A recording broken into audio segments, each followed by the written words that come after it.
صحیح بخاری میں آتا ہے جب نبی علیہ السلام کی وفات ہوئی تو حضرت عمر نے تلوار نکال لی کہ میں اس کی گردن کاٹ دوں گا جو کہے گا کہ نبی علیہ السلام فوت ہو گیا۔ ان کا یہ عقیدہ تھا کہ جس طرح موسیٰ علیہ السلام 40 دن کے لیے کوہ طور پہ گئے، نبی علیہ السلام بھی ڈورمنٹ پوزیشن میں چلے گئے، واپس آ جائیں گے، کیونکہ انہوں نے نبی علیہ السلام سے سنا تھا کہ رومن اور پرشین امپائر گرے گی، تو وہ یہ فورس ہی کرتے تھے ابھی تو کیسرو کسرا کی جنگیں ہم نے لڑی نہیں ہیں، تو حضور اس سے پہلے کیسے دنیا سے جا سکتے ہیں؟ لیکن اللہ نے تو آپ کو پروفٹ بنوانا تھا نا، کہ آپ کے جانے کے بعد فتوحات کروانی تھی، تاکہ پتہ چلے کہ پیچھے اللہ کھڑا ہے۔ اپنی زندگی میں تو بڑے بڑے بادشاہوں نے فتوحات کی ہیں، نبی علیہ السلام کی تو دعوت کا کلائمیکس حضرت ابوبکر اور پھر حضرت عمر عثمان و علی کے دور میں جا کے ہوا ہے، جبکہ عرب قبائل بھی مرتد ہو گئے ہیں، تب بھی اللہ کے پیچھے سپورٹ تھی۔ والذی ارسل رسولہ بالہدی ودین الحق لیظہرہ علی الدین کلہ ولو کرہ المشرکون، اللہ نے اس کو دین کو غالب کرنا تھا۔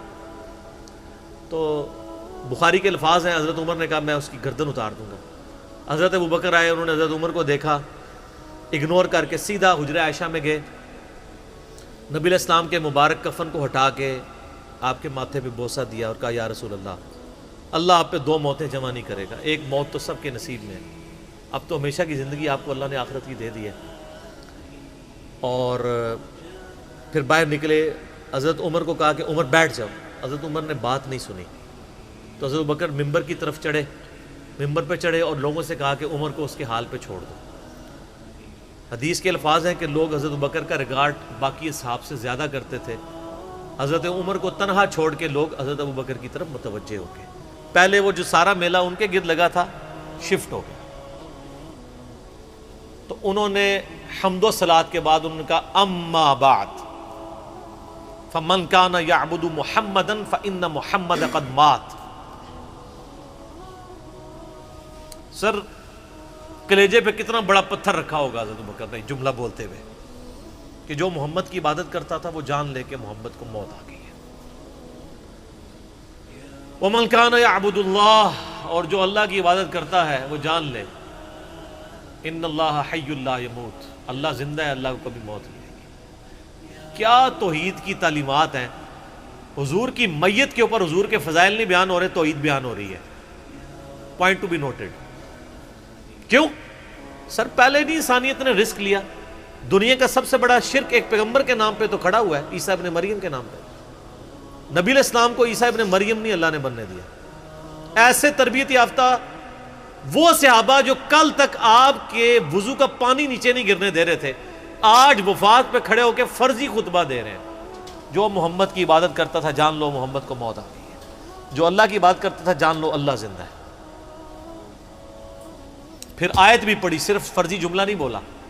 آپ تو کہہ رہے ہیں شرک ختم ہو گیا، حضرت بکر جب شروع نہیں ہوا تھا اس وقت بھی کہہ رہے تھے کہ نبی علیہ السلام کو کسی نے خدا نہیں بنانا، کیونکہ بخاری کی حدیث ہے، دیکھنا میری شان کو اس طرح بلند نہ کرنا جس طرح عیسیٰ ابن مریم کو لوگوں نے کیا۔ میں اللہ کا بندہ اور اس کا رسول ہوں، مجھے اللہ کا بندہ اور اس کا رسول ہی کہنا۔ سر وارفتگی، دیوانگی، عشق کی ساری کیفیت حضور کی وفات کے بعد بالکل چینج ہوگی صحابہ کی۔ ہونا تو چاہیے تھا جو وضو کا پانی نہیں گرنے دے رہے تھے جا کے قبر کی مٹی چاٹنا شروع کر دیتے، ایسا نہیں ہوا۔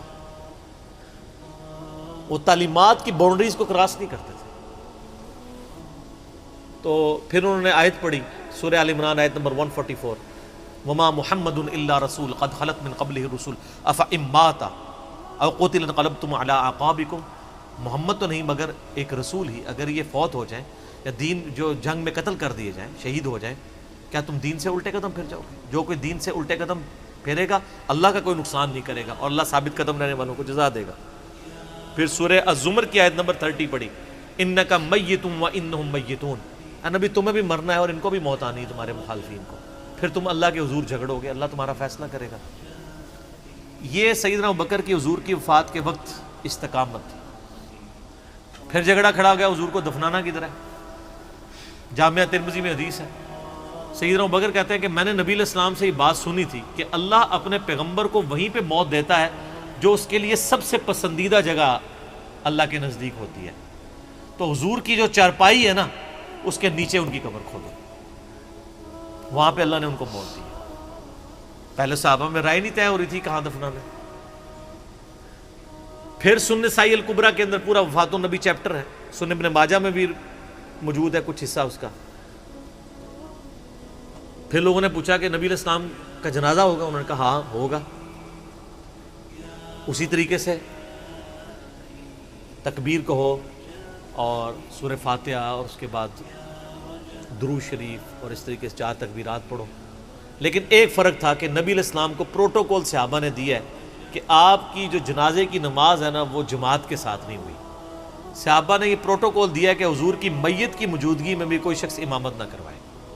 حجرے میں ایک طرف سے لوگ داخل ہوتے تھے، اکیلے اکیلے جنازہ ادا کرتے تھے، اور ڈیٹیل میں آتا ہے 2-3 دن تک جنازہ ہوتا رہا۔ پہلے یعنی مرد داخل ہوئے، اس کے بعد بچے، غلام، پھر عورتیں، اس طریقے سے سب نے جنازہ پڑھا۔ ظاہر ہے 1 لاکھ سے زیادہ لوگ تھے جنازہ پڑھنے والے۔ اس موقع پہ بھی سیدنا ابوبکر کی آپ استقامت دیکھیں، ورنہ حضرت عمر کتنے سٹرانگ اصحاب کے مالک تھے، ان کی حالت آپ دیکھ لیں۔ جب ضرورت پڑی ان کے مضبوط اصحاب کی تو کولیپس کر گئے۔ ابوبکر ہی کھڑے ہوئے ہیں، تو حضور کو پتا تھا نا میں نے مصلی پہ کسے کھڑا کرنا ہے۔ اور بخاری میں الفاظ ہیں، جب مصلی پہ کھڑا کیا آپ فرمایا ابوبکر کے علاوہ سارے دروازے بند کر دو، صرف ابوبکر کے گھر کا دروازہ جو مسجد کی طرف کھلتا ہے، جو مسجد کا دروازہ ابوبکر کے گھر کی طرف ہے وہ کھلا رکھو، باقی سارے بند کر دو۔ تو نبی علیہ السلام کو یہ پتا تھا کہ کس لیول کا کس بندے کا یعنی ایمان ہے، اس کے اعصاب ہیں۔ اور بخاری کے الفاظ ہیں، جب حضرت ابوبکر نے خطبہ دیا، حضرت عمر کہتے ہیں میرے پاؤں میرا بوجھ نہیں اٹھا سکے، اور مجھے یقین آ گیا کہ حضور فوت ہو چکے۔ یہاں قرآن و حدیث سن کے کسی کے کان پہ جوں تک نہیں رنگتی، وہاں پہ حضرت ابوبکر کا خطبہ اور آیات سن کے حضرت عمر کہہ رہے ہیں کہ میرے پاؤں میرا بوجھ نہیں اٹھا سکے، کہ یہ تو واقعی تو قرآن کی آیت۔ اور اس میں بخاری مسلم صحیح بخاری میں الفاظ ہیں، کئی دن تک ہم جب بھی صحابہ ایک دوسرے کو ملتے تھے تو یہی آیت سنایا کرتے تھے، وما محمد الا رسول قد خلت من قبلہ الرسل افئن مات او قتل انقلبتم علی اعقابکم، کہ محمد تو نہیں مگر ایک رسول، انہیں بھی تو موت آنی ہے، تاکہ ہمیں یہ یقین آ جائے کہ حضور دنیا سے چلے گئے۔ تو یہ صحابہ کرام علیہم رضوان کی نبی علیہ السلام کے ساتھ عقیدت تھی۔ اور سیدنا ابوبکر آپ کو بالکل صف اول میں نظر آئیں گے، ٹاپ آف دا لسٹ، معاملات کو ہینڈل کرنے میں، چیزوں کو بالکل من و سنت کے مطابق ڈھالنے میں، اور ہر معاملے میں رجوع لانے کے اوپر، اور اہل بیت کے ساتھ کمٹمنٹ کے اوپر، ہر مسئلے میں آپ کو حضرت ابوبکر صدیق کی قربانیاں ٹاپ آف دا لسٹ نظر آئیں گی۔ تو بات کہاں سے کہاں شروع ہوئی، فی البدی میں تو اور گھنٹوں بول سکتا ہوں، مجھے اتنی حدیثیں یاد ہیں یہ فضائل کے اعتبار سے۔ آخر میں حصول برکت کے لیے میں وہ حدیث بیان کروں گا جو میں اکثر بیان کرتا ہوں۔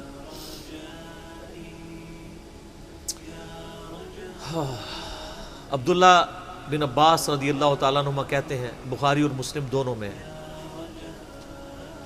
کہ سیدنا عمر کی میت رکھی ہوئی تھی اور لوگ آ کے ان کی میت پہ سلام پڑھ رہے تھے، اور اپنے اپنے انداز میں خراج تحسین پیش کر رہے تھے کہ اس شخص کی وجہ سے اسلام کو کیا عروج ملا۔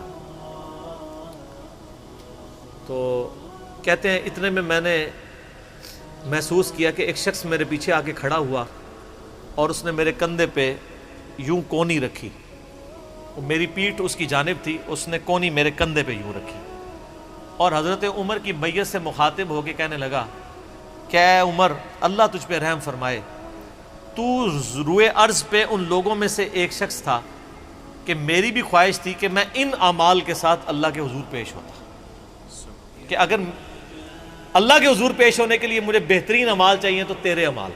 ظاہر ہے جی رومن اور پرشین امپائر گھری ہے، کس لیول کا عروج، کیونکہ میں نے رسول اللہ صلی اللہ علیہ وآلہ وسلم سے بارہا سنا تھا، میں ابو بکر اور عمر داخل ہوئے، میں ابو بکر اور عمر نکلے، میں ابو بکر اور عمر نے یہ کیا، تو مجھے بڑی امید تھی کہ تم اپنے 2 ساتھیوں سے جا ملو گے، یعنی رسول اللہ اور ابو بکر کے ساتھ صلی اللہ علیہ وآلہ وسلم اور رضی اللہ تعالیٰ۔ تو یعنی نبی علیہ السلام کے بعد سیدنا ابو بکر اور پھر حضرت عمر بھی وہیں پہ پہنچ گئے۔ تو مجھے نبی علیہ السلام کے اس فرمان سے لگتا تھا جس طرح آپ اپنی زندگی میں کہتے تھے نا، میں ابو بکر عمر، میں ابو بکر عمر، میں ابو بکر عمر، مجھے پتا تھا تم نے جا کے انہی سے ہی ملنا ہے جا کے، اور دیکھ لیں قبر بھی پھر ساتھ بنی دونوں کی۔ تو عبداللہ ابن عباس کہتے ہیں کہ میں نے جب یوں مڑ کے دیکھا تو وہ سیدنا علی بن ابی طالب تھے جو حضرت عمر کی میت کے اوپر یہ کلمات پڑھ رہے تھے، میں ابو بکر اور عمر، میں ابو بکر اور عمر رضی اللہ عنہم اجمعین وعلیہم السلام اجمعین۔ اللہ تعالیٰ ہمارے دلوں میں خلفائے راشدین کی محبت، اہل بیت کی محبت راسخ فرمائے رضی اللہ عنہم اجمعین وعلیہم السلام اجمعین، اور قیامت والے دن حوض کوثر پہ ان کے ساتھ محشور فرمائے، آمین ثم آمین۔